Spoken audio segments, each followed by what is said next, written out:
सद्गुरूं. 8वीची final परीक्षा आणि 9वीची सुरुवात या काळातच आता काय 10वी आली. 10वीचे वर्ष महत्त्वाचे आहे. अभ्यास भरपूर केला पाहिजे, उत्तम मार्क मिळवले पाहिजेत. 10वीनंतर करिअरची दिशा ठरवावी लागते. अशा सूचनांच्या भडीमारामुळे मी नकळतपणे अभ्यासाचे आणि 10वीच्या वर्षाचे दडपण घेण्यास सुरुवात केली. 6वीच्या वार्षिक परीक्षेपासून ते 8वीचा बराचसा काळ लॉकडाऊनमध्ये गेल्यामुळे सगळा पोर्शन कव्हर होत नव्हता. एकंदरीतच अभ्यासाचा पाया कच्चा राहतो आहे हे लक्षात आले. त्यामुळे अभ्यासाची गोडी देखील कमी झाली होती. 9वी आणि 10वीला फेस करताना आपण अभ्यासात कमी पडत आहोत याची जाणीव होऊ लागली. त्यामुळे इन्फिरिटी कॉम्प्लेक्स आला. यातून जिद्दीने अभ्यास करून बाहेर पडण्याऐवजी मी मानसिक ताणतणाव आणि भीती अशा निगेटिव्ह वातावरणात अडकले. शाळा क्लासेसच्या बिझी शेड्यूलमुळे सेंटरवर साधनाला येणे होत नसे. 9वीचे वर्ष साधारणच पार पडले. 10वीत मात्र मी मामाकडे राहायला आले, ज्यामुळे शाळा आणि क्लासेस जवळ आले आणि वेळ वाचू लागला. मामाचे घर सेंटर जवळच असल्यामुळे याचा अजून एक फायदा झाला. अधूनमधून साधनेला येणे शक्य होऊ लागले. असे असूनही मी निगेटिव्ह वातावरणातून पूर्णपणे बाहेर पडू शकत नव्हते. अति ताण, अति काळजी, अति विचारांमुळे मी सारखी आजारी पडत होते आणि अभ्यासाचा वेळही वाया जात होता. सारखी शाळाही बुडत होती. मी जेव्हा साधनेला येत असे तेव्हा नमस्कारानंतर परमपूज्य महाराजांना सर्व काही सांगत असे. त्यांनी प्रत्येक वेळेस मला सगळ्या ताणातून बाहेर पडून भरपूर अभ्यास कर, भूतकाळ विसरून जा आणि 100% प्रयत्न कर, बाकी सर्व महाराजांवर सोड, सतत शुद्धिमंत्र म्हणत राहा असे सांगितले. 10वीची मिडटर्म एक्झाम होईपर्यंत मी निगेटिव्हिटीतून बाहेर पडू शकले नाही.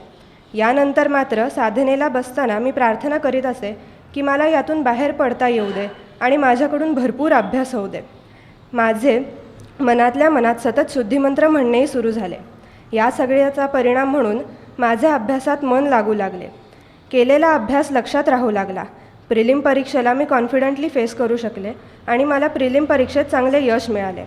यातून माझा कॉन्फिडन्स बूस्ट झाला. जमेल तेवढं साधनेला जाणे आणि सतत शुद्धिमंत्र म्हणत असणे जास्त उत्साहाने होऊ लागले. शेवटचा 1.5 महिना मी मनापासून आणि भरपूर अभ्यास केला.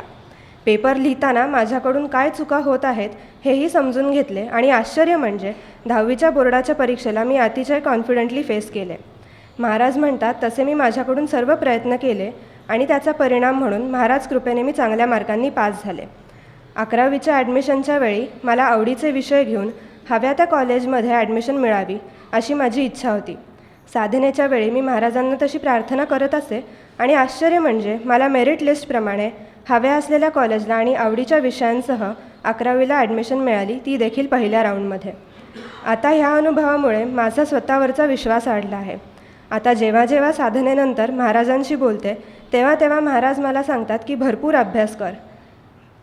माझीसुद्धा महाराजांकडे हीच प्रार्थना आहे की माझ्याकडून योग्य ते व्हावे आणि योग्य ते कर्म घडले की योग्य ते फळ मिळतेच. मी अगदी आईच्या पोटात असल्यापासून सेंटरवर येत आहे. बाळाला पहिल्यांदा देवाला नेतात तसे मला आईबाबांनी पहिल्यांदा सेंटरवरच आणले. मी अगदी बाळ असतानाही आई मला सेंटरवर घेऊन येत असे व पूर्ण वेळ मी आईच्या मांडीवर किंवा तिच्या शेजारी घेतलेल्या आसनावर झोपत असे. साधनेच्या वेळी मी कधीच कुरकुर किंवा रडरड केली नाही अशा आठवणी आईबाबा सांगतात. मला कळायला लागल्यापासून मी सेंटरवर अनेकदा साधनेला येत आहे. तसेच सेंटरवर होणाऱ्या कार्यक्रमांच्या आधी लागणारी मदत करायला मला खूप आवडते. आजही मला जेव्हा वेळ असतो तेव्हा मी साधनेला येते. मला नुकताच आलेला अनुभव मी शेअर करत आहे. काही दिवसांपूर्वी साधनेला बसले असताना डोळे मिटलेले असताना माझ्या डाव्या हाताला ओंकाराच्या शेजारी असलेल्या बंद दरवाजातून पांढरा ग्लो असलेला पण शांत वाटणारा प्रकाश दिसला आणि बाकी सगळीकडे अंधार जाणवला. असा अनुभव मला वारंवार येऊ लागला. योगा डेच्या आदल्या रात्री सेंटरवर मदतीला गेले असताना त्या डावीकडच्या खोलीतून आसने बाहेर आणण्यास आत गेले. तेव्हा माझ्या हातातून व्हायब्रेशन्स बाहेर जात आहेत आणि आतही येत आहेत असे जाणवले. आजही जेव्हा साधनेला जाते तेव्हा तो ग्लो असलेला पांढरा प्रकाश जाणवतो आणि शांत वाटते. ओम सद्गुरूं.